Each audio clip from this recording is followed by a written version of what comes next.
Bulan Keluarga Sinode GKMI Juli 2022.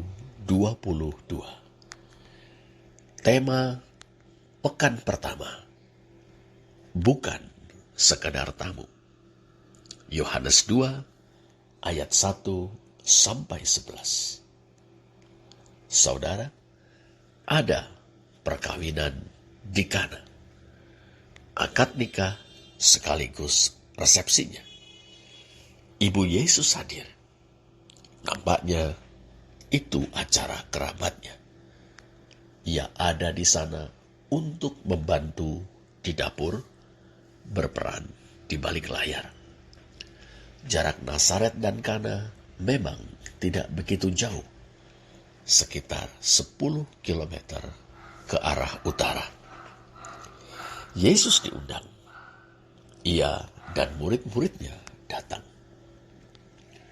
Sementara pesta berlangsung, tanpa diketahui banyak orang, termasuk tuan dan nyonya rumah, serta kedua mempelai, bahkan pemimpin pesta, anggur telah habis.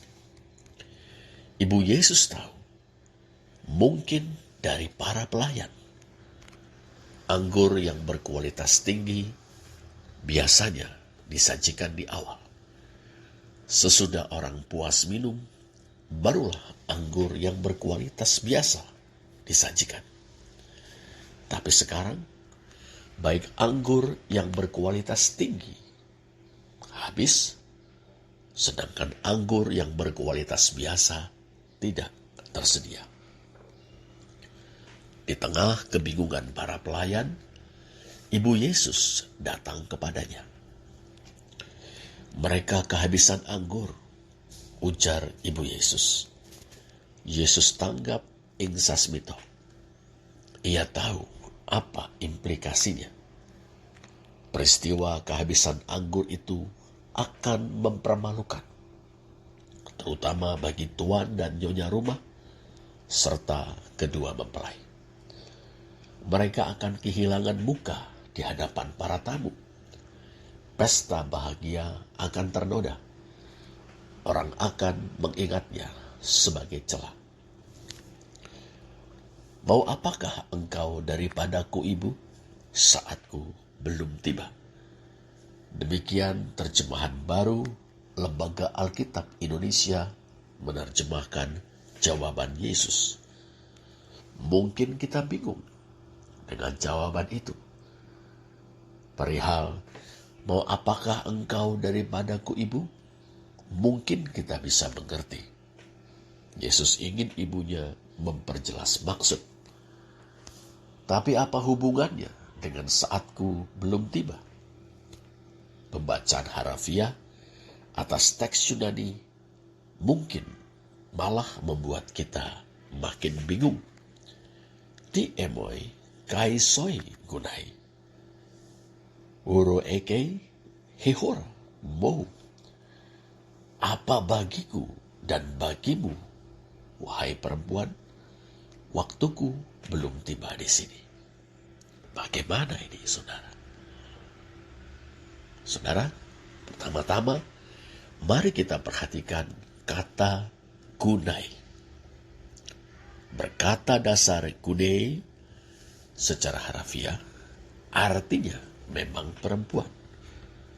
Ketika digunakan sebagai sapaan, konotasinya bukan merendahkan, seolah Yesus tidak menghormati ibunya. Justru sebaliknya, panggilan gunai mengungkapkan rasa hormat Yesus kepada ibunya, perempuan yang telah melahirkannya. Dalam rahim perempuan itu, sang firman telah dikandung dan beroleh natur insaninya. Dalam rahim perempuan itu, ia terlahir sebagai manusia yang seutuhnya. Yesus menghormati ibunya karena keperempuanan adalah mulia, sisi yang tidak terpisahkan dari kepriaan. Bersama-sama keperempuanan, dan kepriaan, mengekspresikan citra Allah atau gambar dan rupa Allah seutuhnya dalam segala kekayaannya. Oleh karena itu, bukan hanya ibunya yang ia sapa Gunai. Lihat Yohanes 2 ayat 4 dan Yohanes 19 ayat 26. Perempuan Samaria, Yohanes 4 ayat 21. Perempuan yang dihinakan harkat dan martabatnya oleh para lelaki pemuka agama karena tertangkap tangan sedang berzina, Yohanes 8 ayat 10. Dan Maria Magdalena, Yohanes 20 ayat 13 dan 15. Semua disapa oleh Yesus Gunai. Dengan indah, terjemahan baru Lembaga Alkitab Indonesia menerjemahkannya ibu saat Yesus menyapa ibunya, juga Maria Magdalena. Tapi terjemahan baru LAI menerjemahkannya hai perempuan, untuk sapaan Yesus kepada perempuan Samaria dan perempuan yang telah dihinakan harkat dan martabatnya. Saya mengusulkan terjemahan puan, yang jelas berkonotasi penghormatan. Bagi Yesus, kaum perempuan layak dihormati, diperlakukan dengan hormat, tidak boleh ditindas, dieksploitasi, dipinggirkan, atau direndahkan, apalagi diruda paksa. Baik ibunya maupun perempuan Samaria, baik perempuan yang dihinakan harkat dan martabatnya maupun Maria Magdalena, semuanya disapa Gunai atau puan. Kedua, saudara, perhatikanlah perkataan ti emoi kai soi. Ti emoi kai soi. Secara harafiah, perkataan ini dapat diterjemahkan apa bagiku dan apa bagimu. Konotasinya, apa artinya bagiku dan apa artinya bagimu, wahai puan. Atau, apa yang menjadi bagianku untuk kukerjakan dan apa yang menjadi bagianmu untuk kau lakukan, wahai puan. Ketiga, saudara, perhatikanlah perkataan oro eke hehora mu. Oro eke hehora mu. Terjemahan baru Lembaga Alkitab Indonesia menerjemahkan dengan indah, saatku belum tiba. Pertanyaannya, saat atau waktu dalam teks Yunani Hora, apa yang mana? Saudara, itu adalah waktu atau saat Yesus anak manusia dimuliakan. Lihatlah Yohanes 12 ayat 23. Saat itu sangat mencekam bagi Yesus, sebab pada saat itulah ia akan mengalami penderitaan yang luar biasa. Ia akan ditangkap, diadili, dianiaya, divonis, dilecehkan, dan disalibkan. Tapi pada saat itulah ia menghapus dosa dunia dengan memberikan nyawanya bagi domba-dombanya. Yohanes 10 ayat 11 dan 15. Atau sahabat-sahabatnya. Yohanes 15 ayat 13. Itulah saat anak manusia ditinggikan. Yohanes 3 ayat 14, 8 ayat 28, 12 ayat 34. Semua orang, yakni semua yang telah diserahkan Bapa kepadanya, akan datang kepadanya dalam pertobatan dan iman. Melalui saat itu, Yesus Kristus akan menjadi pokok keselamatan bagi semua orang, supaya setiap orang yang percaya kepadanya tidak binasa, melainkan beroleh hidup yang kekal. Yohanes 3 ayat 16. Itulah misi yang diamanatkan Bapa kepadanya. Firman yang telah menjadi manusia, menjalani hidupnya di dunia untuk menunaikan misi tersebut. Lantas, apakah hubungan antara saat atau waktu yang belum tiba itu dengan apa yang menjadi bagianku untuk kukerjakan dan apa yang menjadi bagianmu, Tuhan? Saudara, dari tanggapan Ibu Yesus yang lugas dan tepat, kita tahu maksud Yesus. Apa yang aku dan dirimu lakukan, wahai Tuhan, sebelum saatku tiba? Apa yang dilakukan Ibu Yesus? Mendengar perkataan Yesus, ia berkata kepada para pelayan, apa yang ia katakan kepadamu, perbuatlah. Yohanes 2 ayat 5. Dengan melakukan itu, saudara, Ibu Yesus menunjukkan bahwa ia mengerti maksud Yesus dan mengerjakan apa yang menjadi bagiannya. Ia mengatakan kepada para pelayan supaya mereka melakukan apa yang dikatakan Yesus. Lantas, apakah bagian yang dikerjakan Yesus? Di situ ada 6 tempayan air yang terbuat dari batu, litinai, hudriai dalam teks Yunani, yang disiapkan atau disediakan untuk pembasuhan menurut adat orang Yahudi. Masing-masing isinya 2 atau 3 buyung, metretas, duo, hetreis. Yohanes 2 ayat 6. 1 metretes, kira-kira 40 liter. Bisa kita bayangkan betapa besar setiap tempayan air itu, yang dapat menampung 80 sampai 120 liter. Bila ada 6 tempayan, berarti dapat menampung 480 sampai 720 liter. Yesus berkata kepada para pelayan untuk mengisi penuh tempayan-tempayan itu dengan air. Menarik, mereka melakukannya persis seperti yang dikatakan Yesus. Kemudian Yesus berkata kepada para pelayan itu, sekarang cendoklah dan bawalah kepada pemimpin pesta.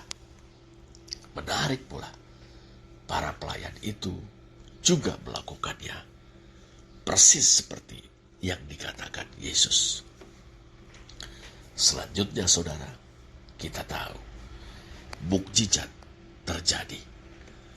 Air sebanyak 480 sampai 720 liter itu menjadi anggur berkualitas tinggi. Pemimpin pesta terkejut. Ia memanggil mempelai laki-laki. Setiap orang menghidangkan anggur yang baik dahulu, dan sesudah orang puas minum, barulah yang kurang baik. Akan tetapi engkau menyimpan anggur yang baik sampai sekarang. Entah bagaimana reaksi mempelai laki-laki. Mungkin ia merasa lega karena anggur masih tersedia berlimpah. Juga merasa bangga atas komentar bernada pujian dari pemimpin pesta. Dalam pada itu, saudara, ada orang-orang yang mengetahui apa yang telah terjadi. Para pelayan yang sesuai dengan pesan Ibu Yesus melakukan apa yang dikatakan Yesus. Meski kedengaran atau kelihatan gila, lelucon macam mana, betapa tidak. mengisi tempayan-tempayan air dengan 480 sampai 720 liter air. Setelah itu menjadok air dari salah satu tempayan dan membawanya kepada pemimpin pesta untuk dicicipi dan dikomentari. Mungkin mereka melakukan itu karena sungkan kepada Ibu Yesus, perempuan yang agaknya sangat dihormati di lingkungan keluarga besar kedua mempelai. Mungkin mereka melakukannya dengan hati bertanya-tanya, apa-apaan sih? Tapi sekarang mereka tahu, saudara, air sebanyak 6 tempayan itu telah berubah menjadi anggur. Anggur yang berkualitas baik. Mukjizat telah terjadi. Putra perempuan dari Nazaret itu wong ampuh, bukan orang sembarangan. Saudara, Ibu Yesus tahu putranya telah membuat mukjizat.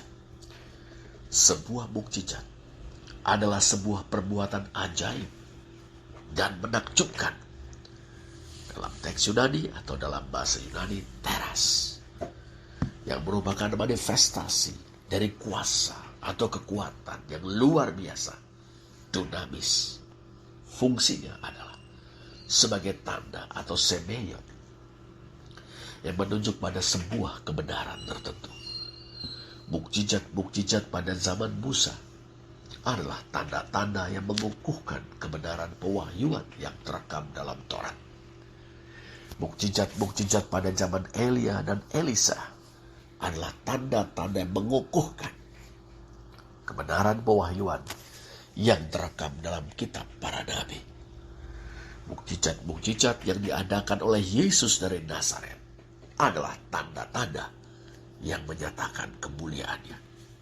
Ya, kemuliaannya sebagai anak tunggal Bapa. Firman yang telah menjadi manusia, yang menampakkan Allah yang tidak kelihatan menjadi kelihatan, yang mewahyukan Allah sebagai Bapa kepada umat manusia. Yohanes 1 ayat 14. Cekaos dengan bermukjizat membuat air menjadi anggur. Yesus menyatakan kemuliaannya. Para penonton, saudara, yakni murid-murid Yesus juga tahu. Andreas, Simon Petrus, Filipus, Nathanael, dan seorang murid yang tidak disebut namanya, yang kita jumpai dalam Yohanes 1 ayat 35 sampai 51. Mereka percaya. Mereka sudah percaya bahwa Yesus adalah anak domba Allah. Yohanes 1 ayat 30 dan 37. Bahwa Yesus adalah Mesias.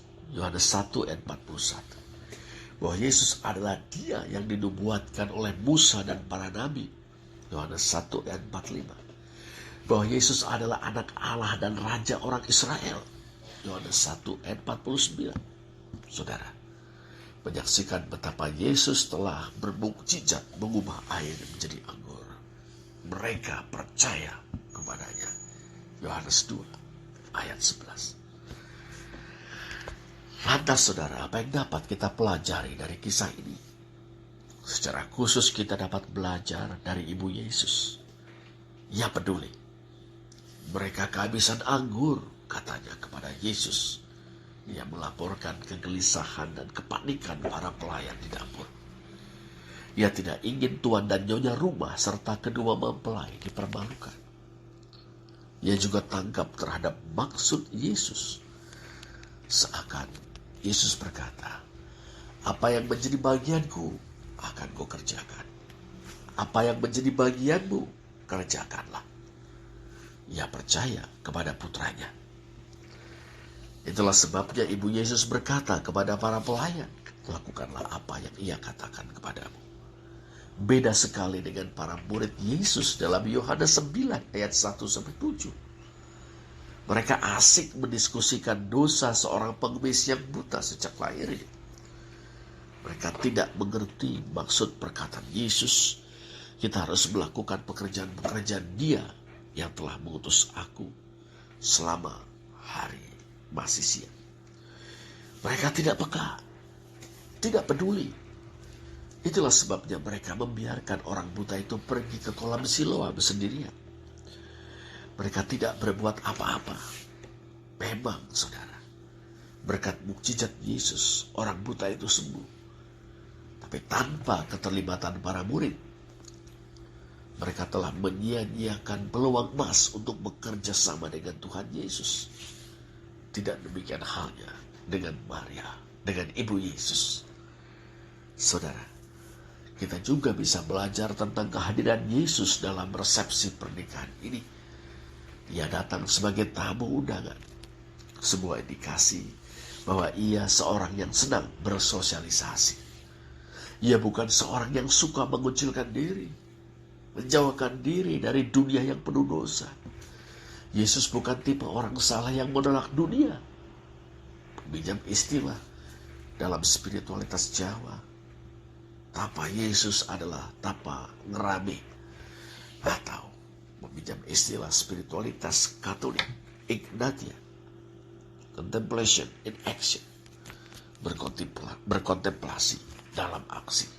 Maksudnya, mengolah spiritualitas dalam perjumpaan dengan sesama dalam situasi mereka, khususnya situasi yang membutuhkan uluran tangan yang tulus ikhlas.